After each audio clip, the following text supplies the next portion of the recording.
नमस्कार दोस्तों, आज की सेशन में हम लोग डिस्कशन करेंगे about the anatomical structure of the thyroid gland. Class बहुत ही छोटा होगा और एग्जाम के लिए बहुत ही इंपॉर्टेंट है, तो स्किप मत करना, एंड तक जरूर देखना। ठीक है, चलिए आज का सेशन शुरू करते हैं। The anatomical structure of the thyroid gland. तो दोस्तों हम पहले डिस्कशन करेंगे about the location. Thyroid gland is located in the नेक। कहाँ पे लोकेटेड है? In the neck. ओके, नेक में लोकेटेड है and in front of the larynx and trachea. Larynx and trachea के सामने लोकेटेड है। अगर हम वर्टिब्रा की बात करें तो ये 6th, 7th और 8th cervical vertebra and 1st thoracic vertebra के लेवल में सिचुएटेड है। देखिए ये सब चीज़ को आप थोड़ा नोट करके रखिएगा। इसके हम अगर वेट की बात करें तो this is weighing about 25 gram. Okay, and the shape is like a butterfly. Clear? Butterfly को हिंदी में क्या बोलते हैं मेरे को पता नहीं है, तो इसलिए ये बटरफ्लाई की तरह ही दिखता है। ओके, तो बटरफ्लाई मतलब लाइक दिस। ठीक है, इसका 2 लोब्स हैं। First one is the left and the right lobe, and दोनों ही लोब एक साथ जुड़ते हैं किसके हेल्प से, किसके मदद से? ए नैरो पॉइंट जिसको हम इस्थमस बोलते हैं। ठीक है, ये दोनों लोब कहाँ पे सिचुएटेड है? In the both side of the thyroid cartilage. ये आप देख सकते हैं यहाँ पे इमेज। आपके लेफ्ट साइड में जो इमेज अपीयर हो रहा है this is the anterior view, and right side में जो इमेज अपीयर हो रहा है this one is the posterior view. आप यहाँ पे देख सकते हैं this one is the hyoid bone and this one is the thyroid cartilage. ये वाला portion this is known as the thyroid cartilage. Okay, ये हो गया हमारा थायराइड ग्लैंड जिसका लेफ्ट और राइट 2 लोब्स हैं, और ये नैरो पॉइंट के साथ जुड़ चुका है, दोनों जुड़े हुए हैं जिसको कि हम इस्थमोस बोलते हैं। ओके, तो थायराइड कार्टिलेज का 2 लोब है, एक है राइट लोब एंड दूसरा one is left lobe. Okay, दोनों लोब कहाँ पे सिचुएटेड है? ऑन द ईच साइड और इधर side of the thyroid cartilage. Clear हो गया? ये हो गया हमारा पोस्टीरियर व्यू, जिसके थायराइड ग्लैंड के पोस्टीरियर पार्ट में क्या सिचुएटेड है? 4 पाराथायराइड ग्लैंड सिचुएटेड है, जो कि हम नेक्स्ट क्लास में डिस्कशन करेंगे।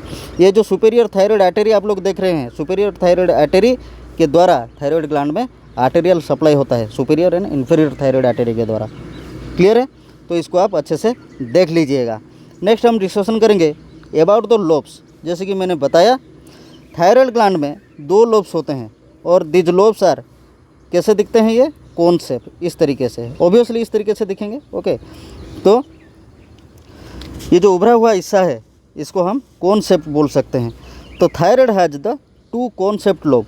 ओके, 2 कॉन्सेप्ट के लोब हैं जो कि situated on the each side of the thyroid cartilage. ठीक है, थायराइड कार्टिलेज यहाँ पे मैं और एक बार आपको दिखा देता हूँ। ये देखिए, ये हो गया हमारा थायराइड कार्टिलेज। ठीक है, देख रहे हैं ना? तो हमारा जो राइट लोब है वो थायराइड कार्टिलेज के एक साइड में सिचुएटेड है, एंड लेफ्ट साइड लोब भी थायराइड कार्टिलेज के एक साइड में सिचुएटेड है। ओके, अच्छा, और क्या बोलता है? Both lobes are joined by a narrow isthmus. मैंने आपको बताया कि इस तरीके से जो ग्लैंड सिचुएटेड है वो एक नैरो लोब के साथ जुड़ा हुआ है। ठीक है, जिसको कि हम क्या बोलते हैं? इस्थमस बोलते हैं। अगर हम ईच लोब की बात करें, each lobe weighing about 5 centimetre, measuring about 5 centimetre long and 3 centimetre wide. Okay, each lobe को हम अगर मेजरमेंट करेंगे तो 5 सेंटीमीटर लंबा है और 3 सेंटीमीटर चौड़ा है। ओके, अगर हम सेल कंपोजिशन की बात करते हैं तो the gland is composed of cuboidal epithelium. What is the meaning of cuboidal epithelium? क्या आपको पता है? क्यूब किसको बोलते हैं? जैसे कि हम लूडो खेलते हैं। ओके, लूडो में हम क्यूब का इस्तेमाल करते हैं। तो हमारा बॉडी में जितना भी एपिथेलियल सेल है, जो एपिथेलियल सेल उस क्यूब शेप में दिखते हैं उनको हम क्यूबोइडल एपिथेलियम बोलते हैं। तो हमारा जो थायराइड ग्लैंड है, the entire gland is composed of this type of cuboidal epithelium. Clear? These all are secret and stored colloid. These cuboidal epithelial cells are secretes and store colloid. What is colloid? Colloid is one type of thick and sticky protein material which is secreted by the cuboidal epithelium. Clear? Colloid क्या है? Colloid is one type of thick and sticky protein material. Thick and sticky मतलब थोड़ा सा चिपचिपा and थोड़ा सा मोटापन है उसमें, जैसे कि हमारा हनी। शहद जिसको बोलते हैं आप लोग, ओके, हनी जैसा है, thick and sticky. The colloid also looks like thick and sticky and this is one type of protein material which is secreted and stored by the cuboidal epithelium and cuboidal epithelium कहाँ पे रहता है? in the thyroid gland। Clear है? अच्छा, next देखेंगे about the blood supply. जैसे कि मैंने बताया, the entire gland is supplied by the superior and inferior thyroid artery. Okay, the arterial supply is happened by the superior and inferior thyroid artery. The superior thyroid artery is a branch of external carotid artery। This is the most important line जो कि exam में आने का possibility है। ठीक है, superior thyroid artery is a branch of external carotid artery and inferior thyroid artery is a branch of subclavian artery. Clear हो गया? हमारा जो थायराइड ग्लैंड में आर्टेरियल सप्लाई होता है वो किसके माध्यम से होता है? Superior and inferior thyroid artery के द्वारा होता है। And the superior thyroid artery is a branch of external carotid artery and the inferior thyroid artery is a branch of subclavian artery। Clear है? एंड अगर हम वेनस रिटर्न की बात करते हैं तो थायराइड वेन के द्वारा वेनस रिटर्न होता है जो कि डायरेक्टली इंटरनल जुगुलर वेन में जाके ड्रेन होता है। क्लियर है? अच्छा, ये जो थायराइड ग्लैंड का डेवलपमेंट कैसे होता है?